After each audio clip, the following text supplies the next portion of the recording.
नमस्कार दोस्तों, मैं हूं मनोज वर्मा और आप देख रहे हैं इस समय हरिभूमि टीवी। दोस्तों, आजकल ना रोहतक के जो व्यापारी हैं, जो रोहतक के प्रतिष्ठित लोग हैं, वो आजकल ना गैंगस्टर निशाने पे हैं। अभी कुछ दिन पहले एक स्कूल संचालक है सुमित मलिक, उनको भी एक गैंग द्वारा धमकी दी गई थी, वो विदेश से था मामला व्हाट्सएप पे। अभी 2 दिन पहले 2 तारीख को 3 दिन पहले जो रोहतक के एक मशहूर प्रसिद्ध ज्वेलर्स हैं हेमंत बख्शी और रोहतक ट्रेडर्स एसोसिएशन के अध्यक्ष भी हैं, तो उनको 2 दिन पहले व्हाट्सएप पे कॉल आई। उन्होंने कॉल जब रिसीव नहीं कर पाए तो उनके पास ना वॉइस मैसेज आए, तो उनको सिर्फ 2, 3, 5 घंटे का समय दिया गया कि आप तब तक पैसे का अरेंज कर लो और बैक कॉल करो, 5 करोड़ रुपए का इंतजाम करो, नहीं तो आपको गोली मार दी जाएगी। तो आज इसी बारे में व्यापारियों की मीटिंग भी हुई है। 2-3 व्यापारी हमारे साथ भी, उनसे बातचीत भी करेंगे, उनकी आगे रणनीति रहेगी क्या। जी हेमंत जी, क्या हुआ था, कैसी धमकी आई आपको, कब का ये मामला है? जी, मैं 2 तारीख को यहाँ किसी मामले को लेके 2 फरवरी को थाने में बैठा था। तो मेरे पास जब कॉल आई तो मैंने वो कॉल रिसीव नहीं की, क्योंकि अननोन नंबर था और फॉरेन का नंबर था। तो चलन चल रहा है इस समय कि बाहर देशों से धमकियाँ आ रही हैं। तो ये नॉर्मल कॉल थी, व्हाट्सएप थी क्या? व्हाट्सएप कॉल थी। अच्छा। तो जब मैं फिर गाड़ी में बैठा वहाँ से निकल के और मैंने सारी स्क्रॉल की अपनी उसको कॉल्स को, तो उस कॉल के अंदर 2 मैसेजेस आए हुए थे, वॉइस मैसेजेस।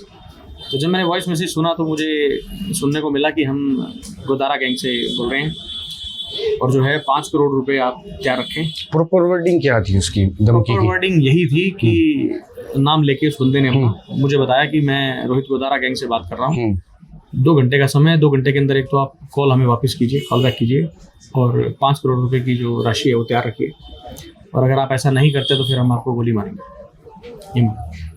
अच्छा, फिर अभी व्यापारी ने क्या आपकी तरफ से क्या व्यापारी को? उस समय घटना के बाद मैंने एसपी साहब से संपर्क किया और स्थानीय जो थाना अधिकारी थे उनसे संपर्क किया। उन्होंने तुरंत मौके पे यही है कि टीम डीएसपी साहब और एसपी साहब ने मुझे वहाँ बुलाया और बुला के 2 सुरक्षाकर्मी दिए 24 घंटे के लिए और लिखित में मेरी शिकायत ली। उसे अभी एफआईआर उसकी दर्ज की गई है नहीं गई है वो मेरी संज्ञान में नहीं है, तो फर्दर पुलिस क्या एक्शन लेती है ये पता चलेगा। बाकी जो हमारे जितने व्यापारी साथी हैं, व्यापारी जो संगठन है, वो अभी इस समय सभी जो हैं वो साथ खड़े हैं बिल्कुल इस समस्या का समाधान करने के लिए, क्योंकि ये केवल एक मुझे धमकी नहीं मिली। इस शहर के अंदर 10 से 12 लोग ऐसे हैं, चाहे वो प्रतिष्ठित डॉक्टर्स हैं, चाहे एजुकेशन सोसाइटीज़ हैं, चाहे वो पेट्रोल पंप वाले हैं या जो बड़े कारोबारी हैं, उनको सभी को इस तरह से जो एक चलन चल रहा है धमकियाँ मिलने का, ये सरकार का बहुत बड़ा फेलियर है। अगर आप अपने शहर के अंदर, अपने प्रदेश के अंदर, अपने घर के अंदर आप खुल के नहीं रह सकते, सुरक्षित नहीं रह सकते, तो मैं समझता हूँ कि ये कड़ी शब्दों में हम इसकी भर्त्सना करते हैं। तो कोई व्यापारी नेता जैसे आपसे मिल रहे हो, आप भी एक व्यापारी नेता हैं, तो कोई अल्टीमेटम सरकार को या कुछ ऐसी रणनीति आपने बनाई हो? अभी हमारे बड़े भाई गुलशन डंग जी बैठे हैं और अभी हमारे जो मेरे पिता तुल्य हैं अनिल भाटिया जी, वो भी अभी होके गए हैं, और सारी जूलर्स एसोसिएशन भी थोड़ी देर पहले आई थी। तो हम लोग आपस में बैठ के बातचीत कर रहे हैं।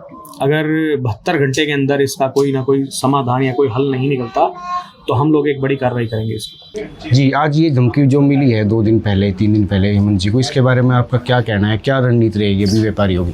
देखिए मनोज जी, मेरे से पूर्व अभी हमारे छोटे भाई अपना नाम और वो को अभी धमकी मिली है। हेमंत जी ने भी आपको अवगत कराया है।